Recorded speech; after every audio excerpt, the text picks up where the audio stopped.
এক সময় এদের সঙ্গে আমি ছবি তুলেছিলাম দাঁড়িয়ে, এখানটায় ঘিরে দিয়েছে আর ছবি তুলতে পারি না ভিতরে ঢুকে। আর এটা বাচ্চাদের খেলার গ্রাউন্ড, তার সামনেই রবীন্দ্রনাথ ঠাকুর দাঁড়িয়ে একটু বিশ্রাম নিয়ে নিচ্ছে।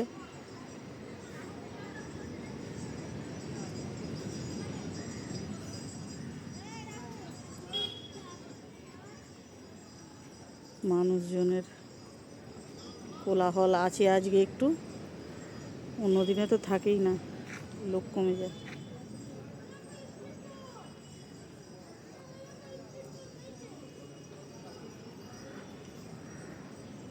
দেখুন, আপনাদের যদি ভালো লাগে তাহলে একটা লাইক করবেন আর শেয়ার করবেন, অন্যজনরা যেন দেখে।